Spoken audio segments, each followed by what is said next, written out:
सुभाष चंद्र बोस, दर्शन, राजनीति और व्यवहार, भाग 2 भागों की इस श्रृंखला का अंतिम भाग सुभाष चंद्र बोस की पूर्ण आदर्शवाद से लेकर वास्तविकता की द्वंद्वात्मक अवधारणा तक की बौद्धिक यात्रा और उनके राजनीतिक सिद्धांतों एवं उनके क्रांतिकारी व्यवहार पर इसके प्रभाव का परीक्षण करता है। 4. व्यवहार में समानता। बोस ने भारत को साम्यवाद के लिए एक विशाल प्रयोगशाला माना, जहां उन्होंने जाति, सांप्रदायिकता और लैंगिक भूमिकाओं के जड़त्व को तोड़ने के लिए धर्मनिरपेक्ष और वैज्ञानिक प्रशिक्षण का प्रयोग किया। 1931 में ऑल इंडिया नौजवान भारत सभा के अपने कराची संबोधन में ही उन्होंने 7 सूत्री कार्यक्रम की रूपरेखा तैयार की थी, जिसमें जाति व्यवस्था का उन्मूलन और सामाजिक एवं धार्मिक अंधविश्वासों का जड़ से खात्मा तथा एक समाजवादी कार्यक्रम के आधार पर किसानों, मजदूरों और महिलाओं का संगठन शामिल था। उनका सबसे महत्वपूर्ण सैन्य सामाजिक सुधार क्लास जाति आधारित कंपनियों का उन्मूलन था, जो ब्रिटिश भर्ती का आधार रही थी। 1943 में INA ऑफिसर्स ट्रेनिंग स्कूल के एक भाषण में उन्होंने कहा था, अंग्रेजों ने हमें मार्शल, युद्धप्रिय और नॉन मार्शल जातियों में विभाजित करने की कोशिश की है। उन्होंने हमें अलग अलग खानों में बंद रखा है, सिखों को सिखों के साथ, पठानों को पठानों के साथ। आज़ाद हिंद फौज में ऐसा कोई विभाजन नहीं है। हम सब भारतीय हैं। एक हिंदू, एक मुस्लिम और एक सिख को ये महसूस होना चाहिए कि वे युद्ध के साथी और भाई हैं। पडांग, सिंगापुर, 9 जुलाई 1943 में बोस ने कहा था, याद रखें कि जब आप युद्ध के मैदान में खड़े होते हैं तो गोली ये नहीं पूछती कि आप हिंदू हैं या मुसलमान। फिर आप अपने भाई से ऐसा क्यों पूछे। अनंतिम सरकार की उनकी उद्घोषणा 21 अक्टूबर 1943 अपने नागरिकों को धार्मिक स्वतंत्रता के साथ साथ समान अधिकार और समान अवसर की गारंटी देती है और पूरे राष्ट्र की सुख समृद्धि को समान रूप से और उन सभी मतभेदों से ऊपर उठकर प्राप्त करने के अपने दृढ़ संकल्प की घोषणा करती है, जिन्हें अतीत में एक विदेशी सरकार द्वारा चालाकी से बढ़ावा दिया गया था। समानता का यह व्यवहार सैनिकों के दैनिक जीवन में स्पष्ट था। बोस ने आबिद हसन सफरानी द्वारा अनुवादित जन गण मन के हिंदुस्तानी रूपांतरण को INA के राष्ट्रगान के रूप में अपनाया। इसी तरह वंदे मातरम का सम्मान करते हुए, जिस पर सांप्रदायिक मुसलमानों ने आपत्तियां जताई थीं, बोस ने इसके बजाय जय हिंद के प्रयोग को लोकप्रिय बनाया। महिलाओं पर बोस के विचार भी अपने समय से आगे थे। सिंगापुर रेडियो 13 जुलाई 1943 को संबोधित करते हुए उन्होंने कहा, सार्वजनिक गतिविधि का ऐसा कोई क्षेत्र नहीं है जिसमें भारतीय महिलाओं ने हमारे पुरुषों के साथ हमारे राष्ट्रीय संघर्ष के बोझ को सहर्ष और वीरता के साथ साझा न किया हो। हमारी बहादुर बहनों ने गुप्त क्रांतिकारी आंदोलन में भी प्रमुख भूमिका निभाई है। 22 अक्टूबर 1943 को रानी झांसी रेजिमेंट का उद्घाटन करते हुए उन्होंने कहा, हमें एक रानी झांसी नहीं बल्कि हजारों हजार रानी झांसी चाहिए। ये आपके द्वारा उठाई जाने वाली राइफलों की संख्या नहीं है। आपके साहसी उदाहरण का नैतिक प्रभाव भी उतना ही महत्वपूर्ण है। All India trade union Congress 4 जुलाई 1931 में बोस ने श्रमिक के सम्मानजनक वेतन के अधिकार का समर्थन किया।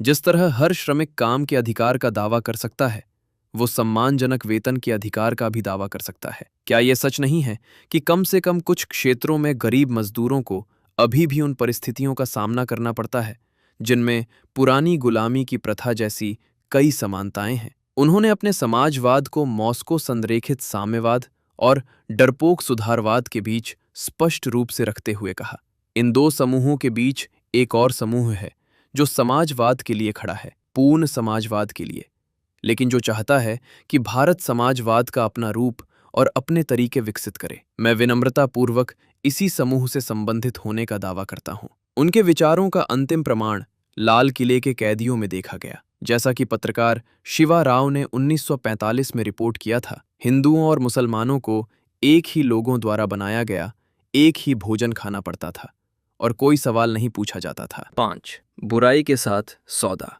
अंधकार के बीच व्यवहारवाद। धुरी राष्ट्रों के साथ बोस का गठबंधन उनका सबसे विवादास्पद अध्याय बना हुआ है।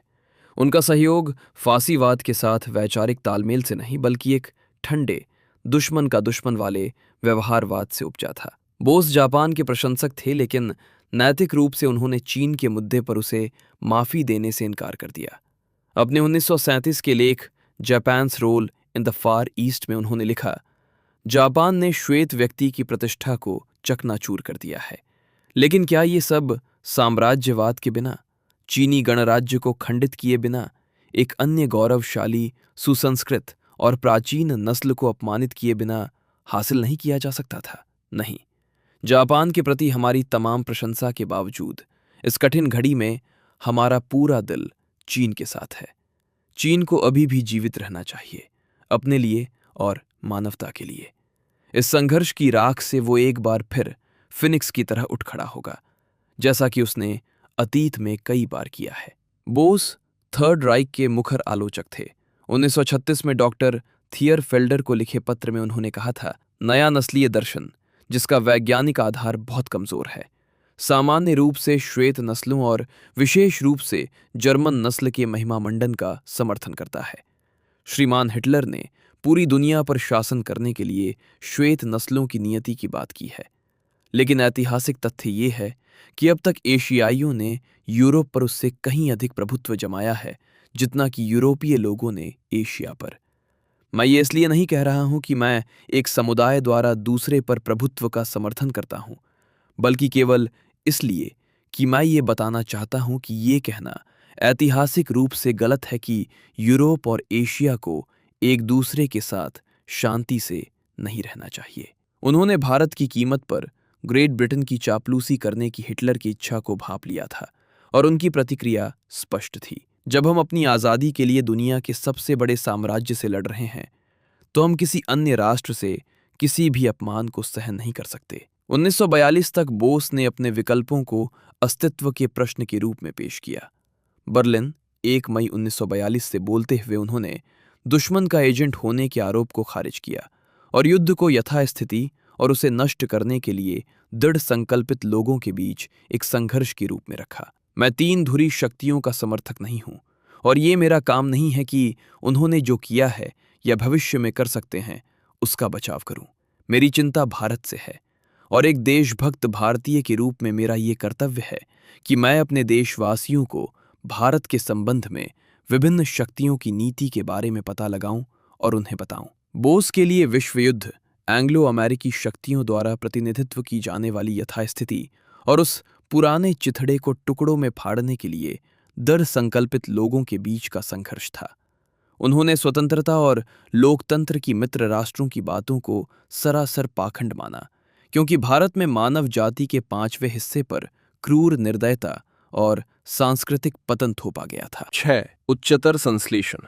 बोस के लिए भारत की मुक्ति एक अंत नहीं बल्कि वैश्विक उच्चतर संश्लेषण के लिए एक अनिवार्य शर्त थी, जो पश्चिम की भौतिक प्रगति और पूर्व की आध्यात्मिक अंतर्दृष्टि के बीच एक सेतु का काम करेगी। उन्होंने ये बोझ युवाओं पर डाला। आज के युवा ही कल का राष्ट्र और नेता होंगे। इस नई व्यवस्था को सफल बनाने की उनकी जिम्मेदारी अंतिम विश्लेषण में इस देश के युवाओं पर आती है। उन्होंने इस निंदनीय दृष्टिकोण को भी चुनौती दी कि राष्ट्र नैतिक रूप से कार्य नहीं कर सकते। यदि एक व्यक्ति के लिए निस्वार्थ होना और उच्च नैतिक स्तर पर जीवन जीना संभव है, तो मुझे ऐसा कोई कारण नहीं दिखता कि पूरा राष्ट्र भी उस स्तर तक नहीं उठ सकता। 1945 में जब दक्षिण पूर्व एशिया में सैन्य स्थिति चरमरा गई, तो द्वंद्ववाद में उनका विश्वास अडिग रहा। 15 अगस्त 1945 के अपने अंतिम special order of the day में बोस ने कहा, हमारी अस्थायी विफलता से निराश न हो, प्रसन्न रहें और अपना उत्साह बनाए रखें।